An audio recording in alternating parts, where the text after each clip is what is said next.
मैं 27 साल की लंबी छुट्टी पर गया था। ये शब्द नेल्सन मंडेला के तब थे जब वो जेल से बाहर आए। गांधी आप साउथ अफ्रीका के नाम से मशहूर नेल्सन मंडेला को कौन नहीं जानता। बापू यानी महात्मा गांधी को अपना रोल मॉडल मानने वाले नेल्सन मंडेला उन्हीं की सिखाई नीति पर भी चले। महात्मा गांधी की तरह अहिंसा के रास्ते पर चलने वाले नेल्सन मंडेला उर्फ मदीबा ने रंग भेद के खिलाफ लड़ते हुए 27 साल जेल में काटे थे। नेल्सन मंडेला को साल 12 जून 1964 में आजीवन कारावास की सजा सुनाई गई थी, लेकिन उन्होंने अपने जीवन में मानव इतिहास बदल कर रख दिया था। वहीं दक्षिण अफ्रीका के महात्मा गांधी कहे जाने वाले नेल्सन मंडेला ने जेल में रहकर रंग भेद की नीतियों के खिलाफ लड़ाई लड़ी थी। उन्होंने न केवल अश्वेत श्वेत के बीच के अंतर को खात्मा किया, बल्कि 10 मई 1994 में दक्षिण अफ्रीका के पहले अश्वेत राष्ट्रपति बनकर इतिहास रच दिया। इस पद पर काबिज होते ही उन्होंने दक्षिण अफ्रीका में एक नए युग का आगाज किया।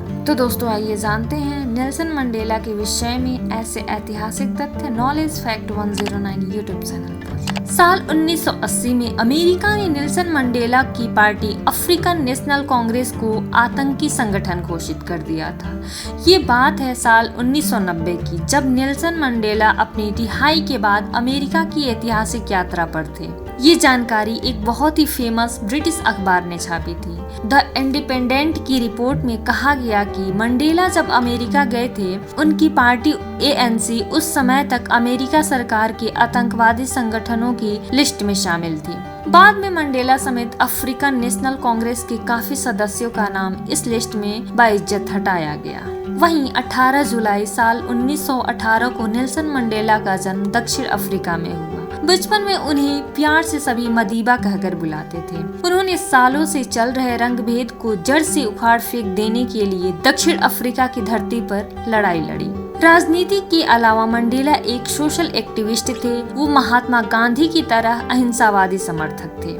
ऐसा कहा जाता है कि नेल्सन मंडेला और महात्मा गांधी के विचार काफी मिलते जुलते थे। वहीं नेल्सन मंडेला ने गांधी को अपना आदर्श माना था। मंडेला ने अपने जीवन काल में बहुत से समाज सुधार के काम किए थे, जिनमें दक्षिण अफ्रीका में रंग भेद के खिलाफ आंदोलन सबसे प्रमुख काम था। नेल्सन मंडेला को 250 से भी ज्यादा प्रतिष्ठित अवार्ड उनकी बेहतरीन कामों के लिए दिया गया है।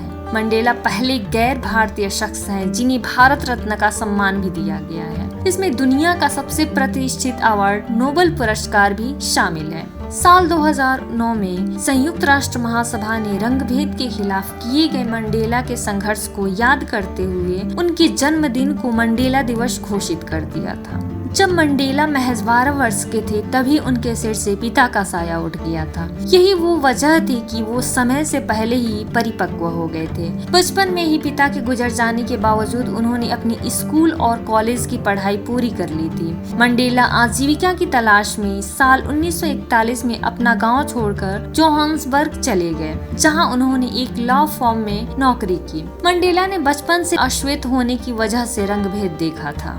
वहीं अब उस घटना को बताते हैं जिससे नेल्सन मंडेला रंगभेद के खिलाफ प्रेरित हुए। जून 1873 जब महात्मा गांधी एक मुकदमा लड़ने के लिए दक्षिण अफ्रीका गए, एक श्वेत टीटी ने एक काले आदमी को फर्स्ट क्लास के डिब्बे में देखकर आपत्ति जताई। जब गांधी ने टिकट का हवाला देते हुए थर्ड क्लास में जाने से मना किया तो टीटी ने उनका सामान उठाकर बाहर फेंक दिया और उन्हें भी डिब्बे से बाहर उतार दिया। यही वो समय था जब अंग्रेजों के खिलाफ अश्वेतों को लड़ने के लिए प्रेरित किया था। नेल्सन मंडेला भी इस घटना से अश्वेतों के खिलाफ हो रहे जुल्मों पर आवाज उठाने के लिए प्रेरित हुए।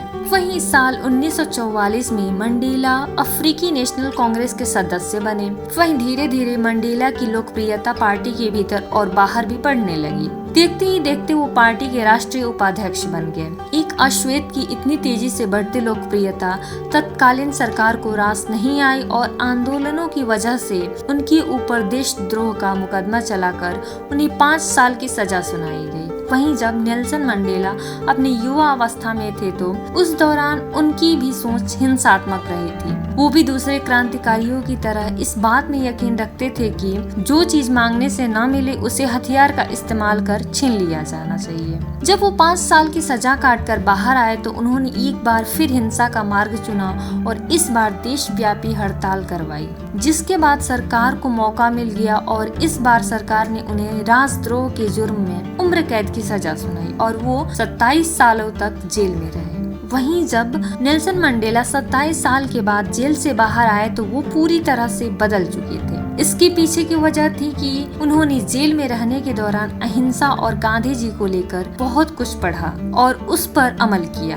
उन्होंने सीखा कि हिंसा के मुकाबले अहिंसावादी विरोध कहीं ज्यादा प्रभावी होता है। हिंसक विरोध में काबिल लड़ाकों की जरूरत होती है, जबकि अहिंसक विरोध में कोई भी आ सकता है, चाहे वो बुजुर्ग हो, महिला हो, विकलांग हो या फिर बच्चा हो। महात्मा गांधी के पीछे भी अहिंसावादियों का बड़ा हुजूम चलता था, यही उनकी सबसे बड़ी ताकत थी। वहीं नेल्सन मंडेला जेल में रहते हुए गांधी और अहिंसा को पढ़कर ये बात अच्छी तरह से जान चुके थे कि सरकार भी अहिंसक आंदोलनों से डरती है, क्योंकि सरकारों को अहिंसक आंदोलनों को कुचलने का कोई बहाना नहीं मिलता है। अगर वो आंदोलनकारियों का दमन करते हैं तो चौतरफा आलोचनाओं का शिकार होते हैं। इस वजह से नेल्सन मंडेला ने अपना सारा जोर जनता तक अपनी बात और अपने विचारों को पहुंचाने में लगाया।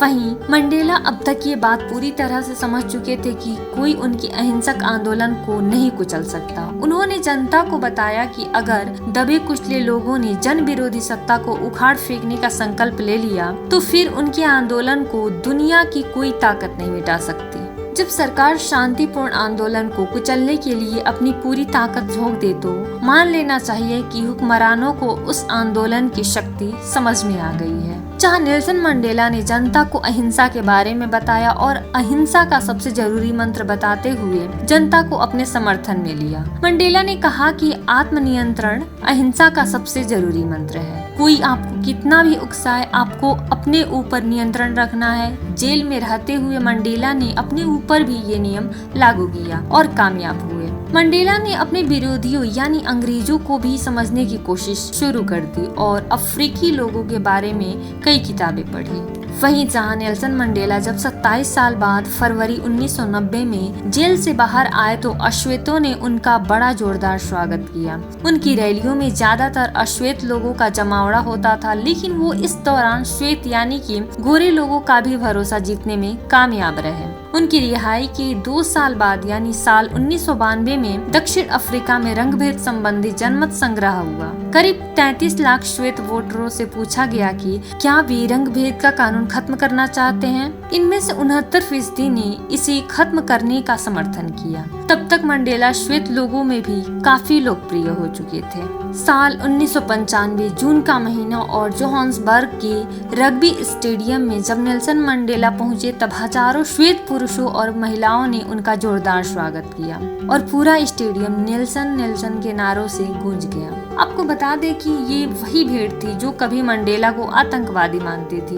वहीं नेल्सन मंडेला इतने महान कैसे बने, इस बात को ब्रिटिश पत्रकार जॉन कार्लिन बताते हैं कि मंडेला ने उन लोगों में अच्छाइयाँ देखी जिनके बारे में 100 में से 99 लोगों का कहना था कि वे कभी सुधर नहीं सकते। नेल्सन मंडेला वो थे जिन्होंने दुनिया भर में एड्स को लेकर फैली तमाम अफवाहों के बीच जागरूकता पर आवाज उठाई और दुनिया के सामने ये कबूल किया कि उनके बेटे की जान भी एड्स ने ही ली है। वो साल 1994 से 1999 तक दक्षिण अफ्रीका के राष्ट्रपति रहे, जिसके बाद 1999 में राष्ट्रपति पद छोड़ने के बाद से ही नेल्सन मंडेला ने एड्स के खिलाफ अभियान में जोर शोर से हिस्सा लिया और लोगों में इस बीमारी को लेकर जागरूकता फैलाई। ये वो वक्त था जब एड्स पर बात करना तो दूर, इस बीमारी का नाम लेना भी शर्मनाक माना जाता था। वहीं 5 दिसंबर 2013 को फेफड़े में संक्रमण होने के कारण नेल्सन मंडेला की हॉटन जोहान्सबर्ग स्थित अपने घर में मृत्यु हो गई। मृत्यु के समय 95 वर्ष के थे और उनका पूरा परिवार उनके साथ था।